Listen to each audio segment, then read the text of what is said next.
Hello everyone and welcome to our channel Nilesh Education। देख important update रही जे पंचम और अष्टम पिला वार्षिक परीक्षा बाध्यतामूलक दुई थर विफल हेले पुराणा श्रेणी रे रहिबे। तो जे मैंने पंचम कि अष्टम जदि फेल होती तो पुणी थे से ही क्लास ही पढ़े बोली रही सबकि जानतु केवल ये भिडियो मुझे तुमको सबकि कहि भिडियो को शेष पर्यंत देखूँ। देख आज न्यूज पेपर गुड़िकर नहीं जो अपडेट रही बदलला पंचम और अष्टम श्रेणी परीक्षा ढांचा पूर्व कौन थी ना समस्ते पास रही है किंतु एबे चेंज हो परीक्षा ढांचा चेंज हो कौन चेंज होमुझे कहि पंचम और अष्टम पिला वार्षिक परीक्षा बाध्यतामूलक एणिकी दुई थर विफल हेले पुराणा श्रेणी रे रहिबे से क्लास ही पढ़े। 2008 में शेष थर होता सप्तम बोर्ड परीक्षा पुणी थे पास फेल लागू हो 2025-26 ठार शिक्षक महल स्वागत संस्कारमूलक पदक्षेप मंत्री कहते।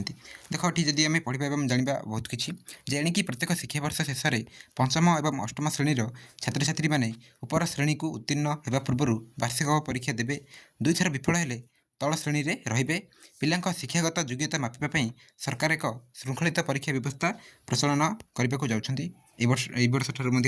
लागू होगा है एथिपाई ओडिशा सरकार मागणा और बाध्यतामूलक शिक्षा अधिकार अधिनियम 2010 में संशोधन कर मागणा और बाध्यतामूलक शिक्षा अधिकार संशोधन अधिनियम 2025 माध्यम गुरुत्वपूर्ण परिवर्तन कर ओडिशा गेजेट्रे प्रकाशित होगा पर कार्यकारी हेबो।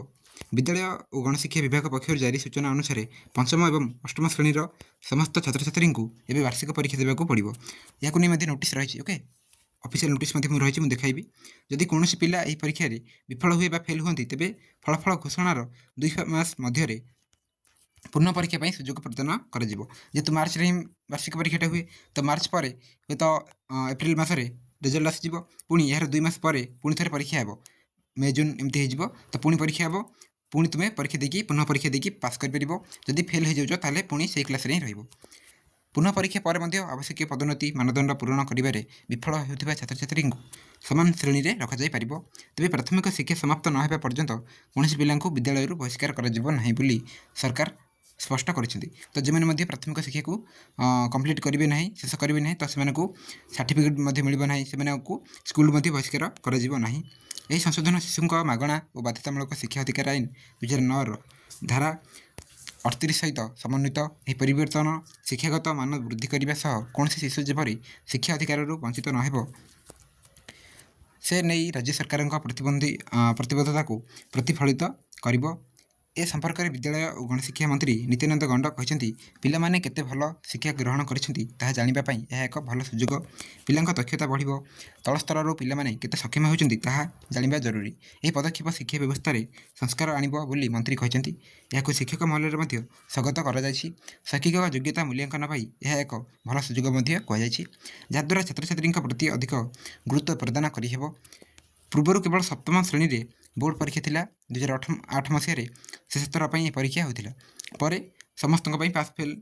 उठा जाता राइट पास फेल नाला एमती प्रथम रू नवम मध्य आ दशम ही केवल बोर्ड परीक्षा अच्छी रही किंतु पुणी थे पंचम और अष्टम बोर्ड परीक्षा पास फेल परीक्षा लगी राइट पास फेल एणिकी वर्ष ठार लागू हम बोर्ड परीक्षा कृतकार्य होता अधिकांश पिला आ विद्यालय गले ना तेणु पास फेल व्यवस्था उठाई दिगला तबे पुणी थे लागू कर बदलला पंचम और अष्टम श्रेणी परीक्षा नियम फेल हेले 2 मासरे पुनः परीक्षा देपारे फेरला फेल व्यवस्था जहाँ अन्य न्यूज पेपर गुड़िक रही जहाँ मुझे कहली। तो यह रही जहाँ संपूर्ण सूचना आम जानिले जे पंचम और अष्टम पुणी पास फेल लागू है तेणु समस्ते भल भाव पढ़ापढ़ी करूँ। जदि आम ऑफिशियल नोटिस देखा देखो ये रही ऑफिशियल नोटिस जहाँकि जुलाई 9 तारिख में रही राइट डेट रही यह रही ऑफिशियल नोटिस ये ताही लिखा जहाँ आम पढ़ले पेपर में जहाँ बाहर आम यह ही पढ़ले तेणु पास फेल लागू हो भल भाव समस्ते प्रिपेयर करूँ परीक्षा एवं आम चैनल क्लास गुड़िक आसो